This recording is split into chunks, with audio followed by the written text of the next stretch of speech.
لیکن یہ کہ امام مہدی کی حکومت قائم کرنے کے لیے کون لوگ آئیں گے؟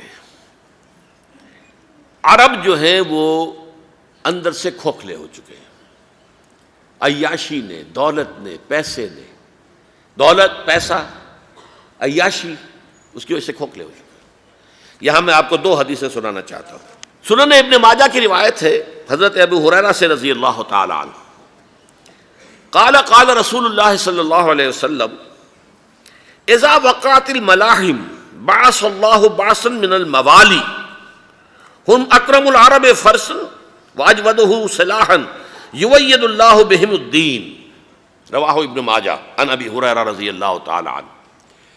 جب ملاحم کا دور شروع ہوگا تو اللہ تعالیٰ اٹھائے گا ایک لشکر یا لشکروں پر لشکر موالی میں سے۔ موالی کون ہے؟ عربوں نے جب فتح کیا تھا اس پورے علاقے کو خلافت راشدہ کے دوران، اور پھر وہ لوگ جو ہے، ایک رائے تو یہ تھی کہ انہیں غلام بنایا جائے سارے آبادیوں کو، لیکن یہ کہ حضرت عمر کا اجتہاد تھا، اس کے مطابق جو ان کو غلام نہیں بنایا گیا تو وہ موالی کی حیثیت رکھتے ہیں۔ عربوں میں دم نہیں ہے، موالی میں سے لشکر اٹھیں گے کہ جو در حقیقت حضرت مہدی کی حکومت کو قائم کریں گے۔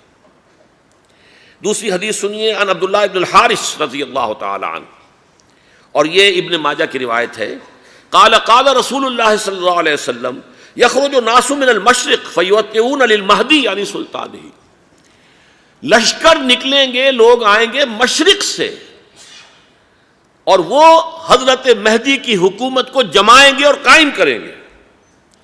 اب ذرا نوٹ کیجئے کہ جزیرہ نما عرب کے مشرق میں کون سے ملک ہیں؟ تین: ایران، افغانستان، پاکستان۔ یہ تین سالڈ مسلم ممالک، مسلم آبادی اکثریت۔ ویسے تو یہ کہ آگے ہندوستان میں 20 کروڑ مسلمان ہیں، لیکن وہ 20 کروڑ جو ہے وہ تو 80 کروڑ کے اندر تحلیل ہو جاتے ہیں غیر مسلموں میں، لیکن یہاں جو معاملہ ہے یہ غالب اکثریت کے۔ ان میں سے ایران کا معاملہ جہاں تک ہے، نمبر 1 یہ کہ وہ شیعہ عقائد کے حصار میں بند ہے، اس سے ادھر ادھر ہونا اس کے لیے ممکن نہیں۔ حدیث میں یہ بھی آتا کہ اصفہان سے 70,000 یہودی دجال کا ساتھ دیں گے۔ لیکن بہرحال خراسان ایک صوبہ ہے افغانستان کا اس وقت بھی، شمال مشرقی کونے میں، مجھے امید ہے وہاں سے خیر کی، کیونکہ خراسان کا لفظ وہاں پہ شامل ہے، اور حضور کی حدیث میں بعد میں آپ کو سناؤں گا کہ خراسان سے فوجیں چلیں گی جو یروشلم کو دوبارہ حاصل کریں گی، فتح کریں گی۔ جیسے پہلے یروشلم کھویا عربوں نے تھا، دوبارہ حاصل کیا تھا کرد نے، کرد خون صلاح الدین ایوبی رحمۃ اللہ علیہ، ایسے اب پھر عربوں نے کھویا ہے، لیکن لینے والے خراسان سے لشکر آئیں گے۔ یخرج من خراسان رایات سود لا یردھا شیء حتی تنصب بإیلیا، خراسان کے علاقے سے کالے علم لے کر لشکر چلیں گے جن کے رخ کو کوئی موڑ نہیں سکے گا جب تک کہ وہ جا کر یروشلم میں نصب نہ ہو جائے۔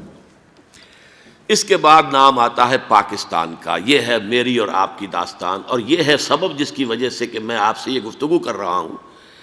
اصل میں تو کس لیے؟ محض ایک علمی استفادہ، محض اپنی بات آراء کو ظاہر کرنے کا شوق نہیں، بلکہ یہ کہ اپنی ذمہ داری ہم پہچانیں کہ ہم کس مقام پر کھڑے ہیں۔ دیکھیے، اس پاکستان کے بارے میں یا ہندوستان کے بارے میں علامہ اقبال نے کہا تھا اپنے ترانہ ملی میں، میر عرب کو آئی ٹھنڈی ہوا جہاں سے، میرا وطن وہی ہے، میرا وطن وہی ہے۔ اور مجھے بتایا گیا کہ سنن ابی داؤد میں یہ روایت موجود ہے کہ حضور نے فرمایا کہ ہندوستان کی طرف سے مجھے ٹھنڈی ہوا آتی ہے، اگرچہ مجھے وہ حدیث ابھی نہیں ملی ہے، لیکن حزب التحریر کا ایک کارڈ مجھے ملا تھا، تو اس میں اس حدیث کا اور اس میں ابو داؤد کا روایت کا حوالہ موجود تھا۔ لیکن میں جو چیز آپ کو بتا چکا ہوں وہ یہ کہ الف ثانی کا پورا تجدیدی کارنامہ اس ہندوستان کی سرزمین میں ہوا۔ مجدد الف ثانی شیخ احمد سرندی، شاہ ولی اللہ دہلوی، سید احمد بریلوی، وہ تو ہمارے پاکستان میں آ کر جو ہے ان کا خون جذب ہوا ارض پاکستان میں۔ پھر شیخ الہند مولانا محمود حسن۔ تحریک خلافت چلی تو صرف ہندوستان میں چلی اور کہیں نہیں چلی۔ آزادی کی تحریک چلی پوری دنیا میں، وہ نیشنلزم کی بنیاد پر چلی، ملے نیشنلزم، عرب نیشنلزم، ترک نیشنلزم۔ ہمارے ہاں چلی تو اسلام کے نام پر، پاکستان کا مطلب کیا؟ لا الہ الا اللہ۔ پھر پاکستان قائم ہوا معجزے کے طور پر، بلکہ نازل ہوا ہے لیلۃ القدر میں، انا انزلناہ فی لیلۃ القدر، جیسے قرآن نازل ہوا لیلۃ القدر میں، یہ پاکستان بھی نازل ہوا لیلۃ القدر میں۔ اس کا برقرار رہنا ابھی تک معجزہ ہے۔ ہندو یہ سمجھتا تھا، کانگریس سمجھتی تھی کہ جھٹپٹ ختم ہو جائے گا۔ پھر یہ کہ اس کا قرارداد مقاصد کا پاس ہو جانا، مزید بھی اور اضافی دفعات دستور میں آ جانا، اب کمرشل انٹرسٹ کو ربا قرار دے کر حرام قرار دینا، یہ سارے لینڈ مارکس ہیں کہ جو اشارہ کر رہے ہیں کسی چیز کی طرف، معاملہ کدھر جا رہا ہے۔ پھر یہ کہ یہ جو 14ویں صدی کے مجدد تھے شیخ الہند، اس کے بعد سے کچھ ایسی شخصیتیں عظیم پیدا ہوئی ہیں ہند میں، جن کو میں سمجھتا ہوں کہ 14ویں صدی کے مجدد اور 15ویں صدی کے مجدد کے درمیان یہ 15ویں صدی کے مجدد کی راہ کو سیدھا کرنے والے، جیسے کہ حضرت یحییٰ نے کہا تھا میں تو آنے والے کا راستہ سیدھا کر رہا ہوں حضرت عیسیٰ کے لیے، ایسے ہی 15ویں صدی کے لیے امام مہدی کے لیے راستہ صاف کرنے والے سب سے پہلے علامہ اقبال، جنہوں نے اسلام کا تصور دین کی حیثیت سے دوبارہ زندہ کیا ہے، ورنہ اسلام ایک مذہب کی شکل اختیار کر چکا تھا۔ پھر مولانا مودودی، مولانا ابوالکلام آزاد حکومت الہیہ کے نعرے کے ساتھ میدان میں آئے۔ یہ اقبال نے جو تصور پیش کیا تھا اس پر عملی جد و جہد کے لیے حزب اللہ قائم ہوئی۔ نوٹ کر لیجئے 11 برس کا فرق ہے عمر کا علامہ اقبال کے اور ابوالکلام کے، اور 1913 میں جب حزب اللہ قائم کی ہے اس وقت علامہ اقبال کی ملی شاعری اپنے عروج کو پہنچ چکی تھی۔ پھر یہ کہ علامہ اقبال کے بعد تعمیل جو ہے اس کام کی وہ ابوالکلام نے کی، لیکن روایتی علماء کی شدید مخالفت کی وجہ سے وہ بددل ہو کر چھوڑ گئے، کانگریس میں شامل ہو گئے، بساط جو ہے حزب اللہ کی انہوں نے لپیٹ دی۔ پھر مولانا مودودی آئے، انہوں نے وہ ڈور جو ہے اس کا سرا تھاما، جماعت اسلامی قائم کی حکومت الہیہ ہی کے قیام کے لیے۔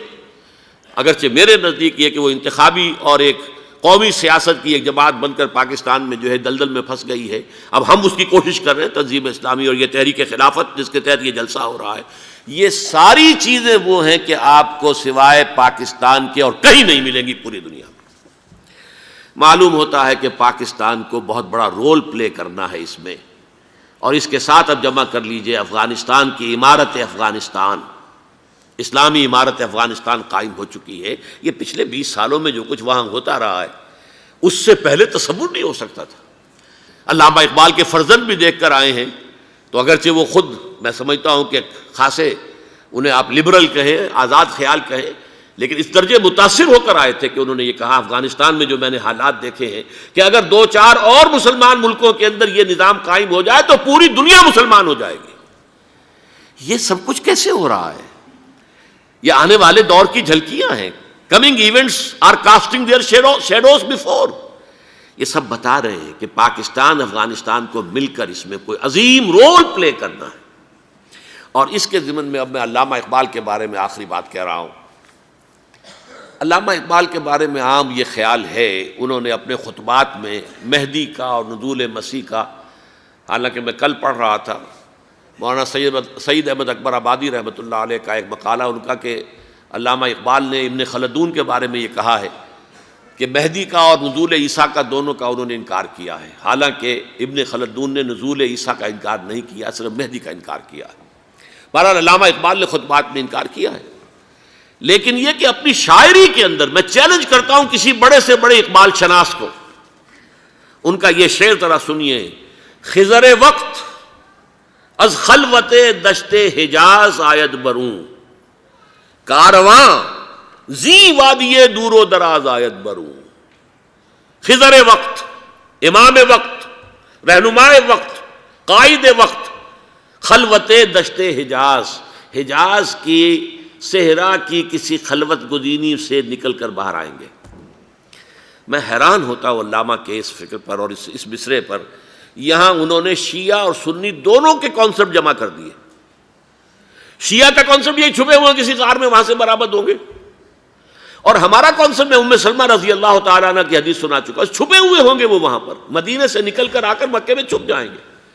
اس خانہ جنگی کی حالت میں لوگ ان کی طرف دیکھ رہے ہوں گے، سوچتے ہوں گے انہیں میدان میں آنا چاہیے، کوئی پارٹ پلے کرنا چاہیے، امت کی رہنمائی کرنی چاہیے، لیکن وہ چھپیں گے، وہ کارہ ہوں گے، وہ اس ذمہ داری کو قبول نہیں کرنا چاہیں گے، جا کے چھپ جائیں گے مکے میں، وہاں سے مکے والے انہیں نکالیں گے، اور وہ کارہ ہوں گے، انہیں بالکل یہ پسند نہیں ہوگا کہ یہ ذمہ داری اٹھائیں۔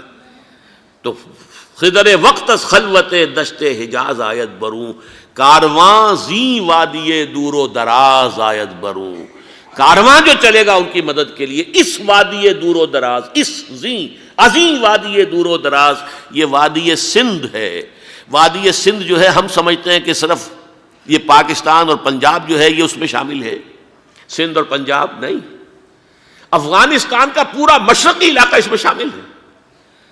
جیسے دریائے جہلم سندھ میں جا رہا ہے، جیسے دریائے گلگت سندھ میں آ کر ملتا ہے، جیسے دریائے چناب اور راوی اور جہلم اور یہ سب جا رہے ہیں اور آ رہے ہیں، اسی طرح دریائے کابل کہاں سے آ رہا ہے، دریائے گومل کہاں سے آ رہا ہے، ٹوچی کہاں سے آ رہا ہے، یہ سارا جو ہے ڈرین جو ہو رہا ہے ایسٹرن جو ہے پارٹ آف افغانستان، یہ سب وادی ہے۔ اس وادی کے یہ دو حصے ہیں، ایک حصہ جو ہے یہ ادھر پاکستان میں ہے اور اسی وادی کا دوسرا حصہ جو ہے وہ افغانستان میں ہے۔ کارواں زی وادی دور و دراز آیت بروں، کارواں چلے گا یہاں سے، یخرج ناس من المشرق یؤتون للمہدی یعنی سلطان ہی، مشرق سے فوجیں چلیں گی کہ جو مہدی کی حکومت قائم کریں گی، اور یخرج من خراسان رایات و سود، اور خراسان سے سیاہ پرچم چلیں گے کہ جن کا رخ کوئی موڑ نہیں سکے گا، حتیٰ تنصب بیلیا، یہاں تک کہ وہ جا کر یروشلم کے اندر نصب ہو جائیں گے۔ حضرات، میں ایک میری گفتگو کا حصہ باقی تھا لیکن میں اسے چھوڑ رہا ہوں، اس لیے کہ گلوبلائزیشن جو اس کی ہوگی، جو خلافت علی منہاج النبوہ کی تجرید کامل حضرت مہدی کے ہاتھوں عرب میں ہوگی، اس سے پہلے اس کے لیے محنت، کوشش، جد و جہد پاکستان اور افغانستان میں ہو چکی ہوگی جو اسے سپورٹ کرے گی اور وہاں جا کر حکومت قائم کرے گی۔